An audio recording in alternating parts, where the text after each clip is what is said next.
अस्सलाम वालेकुम जी। आज आप लोग पढ़ेंगे टर्निंग कोऑर्डिनेट कैलकुलेशन। पहले जो आप लोगों ने कोऑर्डिनेट कैलकुलेशन सीखी है वो असल में मिलिंग कोऑर्डिनेट कैलकुलेशन है, या वो आप कह लें कि मशीनिंग सेंटर या मिलिंग पर जो जॉब्स लगती हैं वो उन जॉब्स के लिए, उन वर्क पीसीज़ के लिए कोऑर्डिनेट कैलकुलेशन होती है। वो उन पर काम किए जाने वाले वर्क पीसीज़ हैं। लेकिन जो लेथ मशीन होती है और टर्निंग सेंटर जो होता है उन पर आप लोगों को पता है कि उन दोनों मशीन्स पर ज़्यादातर रोटेशनल वर्क पार्ट्स पर काम किया जाता है, घूमने वाले और गोल वर्क पार्ट्स पर काम किया जाता है। तो अभी तक हमने लेथ मशीन या टर्निंग कोऑर्डिनेट्स कैलकुलेशन नहीं सीखी। लेथ मशीन की कोऑर्डिनेट कैलकुलेशन या टर्निंग सेंटर की कोऑर्डिनेट कैलकुलेशन हम लोगों ने अभी तक नहीं सीखी। तो उसके लिए सबसे पहले आप लोगों को एक चीज़ जहन में रखनी है, और वो चीज़ ये कि लेथ मशीन के कितने एक्सिस होते हैं और कौन कौन से होते हैं। लेथ मशीन के आप लोगों को याद हो, लेथ मशीन के दो एक्सिस होते हैं, ठीक है। एक्स और जेड, ये दो एक्सिस होते हैं लेथ मशीन के। इसके बाद ये दो एक्सिस किस तरह से होते हैं अब मैं आपको बताता हूँ कि अगर आप लोगों को याद हो कि जो स्पिंडल का एक्सिस होता है वो मैंने आपको बताया था कि वो होता है जेड एक्सिस, और जो आपकी क्रॉस स्लाइड जो होती है लेथ मशीन की, उसका जो एक्सिस होता है वो होता है एक्स एक्सिस। तो अब मैं एक वर्क पार्ट बनाता हूँ और फिर मैं आपको इसके एक्सिस बताऊँगा, तो ये आपको क्लियर हो जाएंगे कि ये एक्सिस किस तरह से होते हैं। अच्छा, एक सिंपल सा वर्क पार्ट बना लेते हैं। ये जो मैं वर्क पार्ट बना रहा हूँ ना, ये गोल वर्क पार्ट है, ठीक है।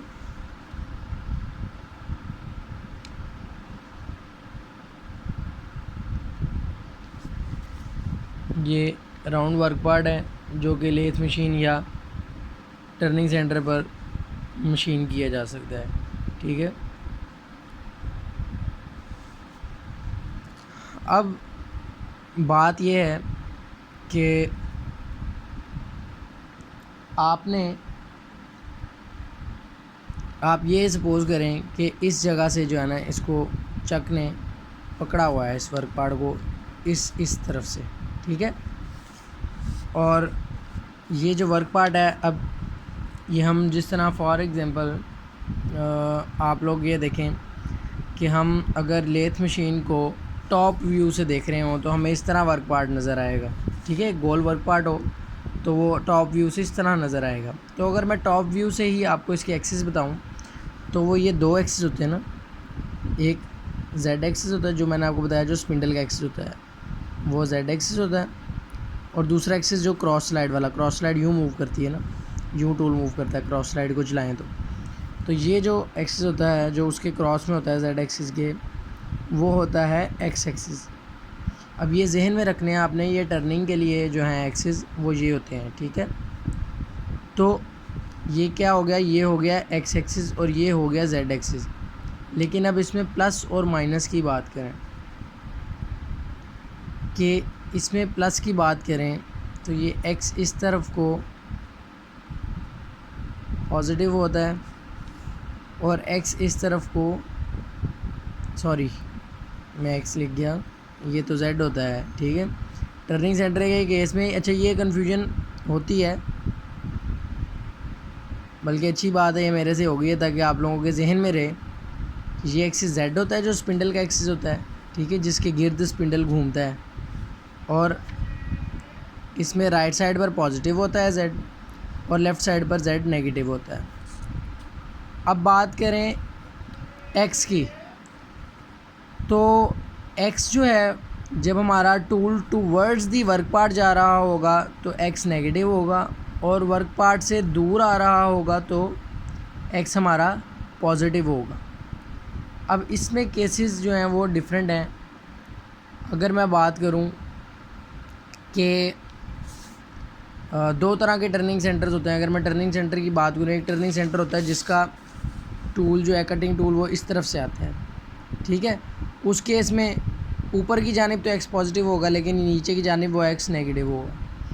फिर कुछ टर्निंग सेंटर होते हैं फ्रंट माउंटेड होते हैं जिनका टूल जो है वो इस तरफ होता है, तो वो ऊपर की तरफ जाने वाला एक्स जो है उस सूरत में नेगेटिव होगा और नीचे आने वाला प्लस होगा।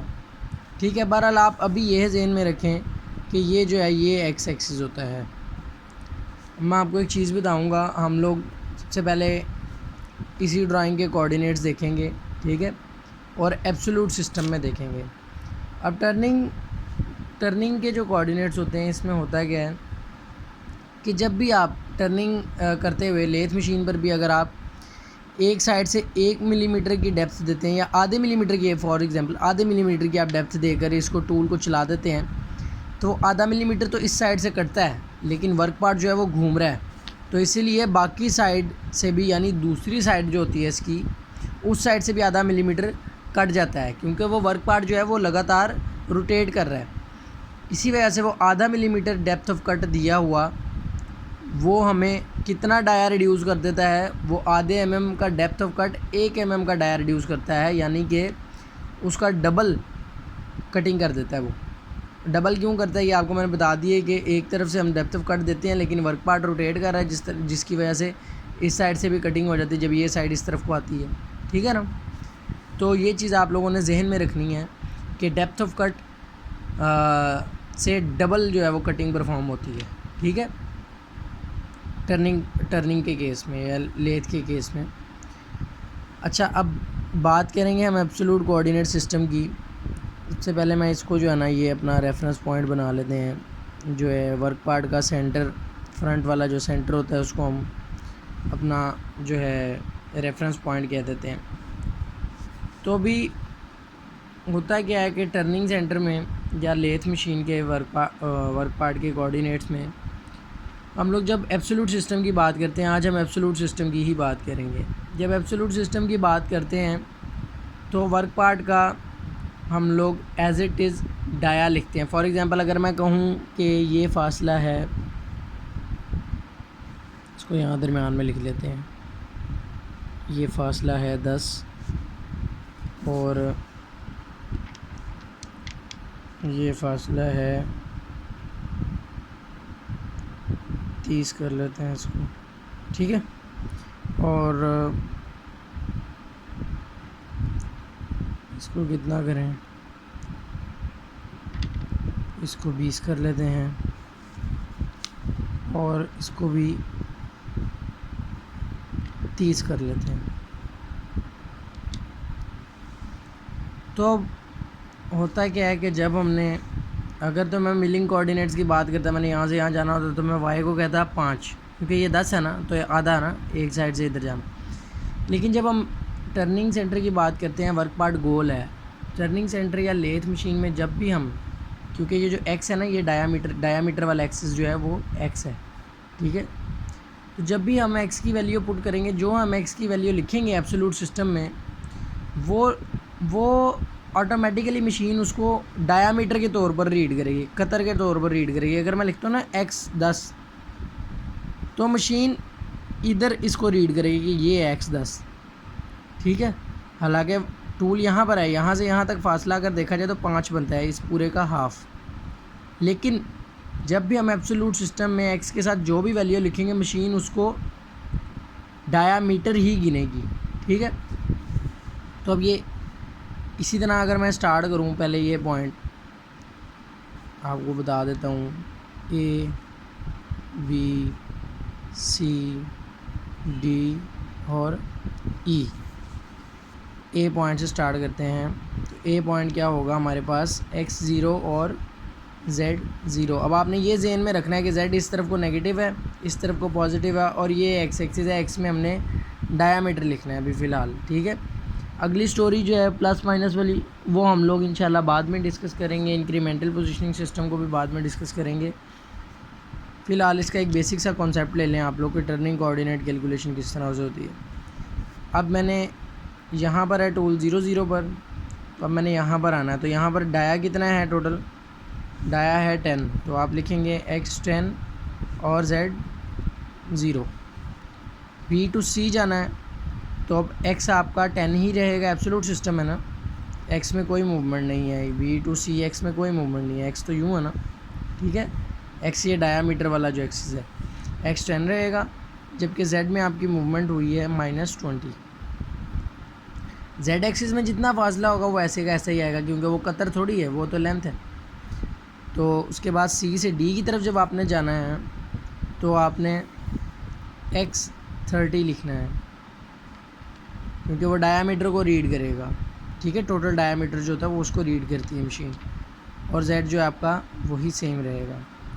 और जब आप d से e की तरफ आएंगे तो ये हो जाएगा x30 ही रहेगा, और z माइनस ये 20 यहाँ तक था, और उससे आगे मज़ीद जो है ये 30, 20 + 30 कितना हो गया 50। तो साइन माइनस का आएगा, क्योंकि ये रेफरेंस पॉइंट के लेफ़्ट साइड को ही है, माइनस की साइड पर ही है।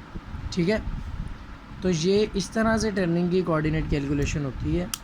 फ़र्दर हम लोग आगे जब डिस्कस करेंगे तो ये मज़ीद क्लियर हो जाएगी इंशाल्लाह आप लोगों को।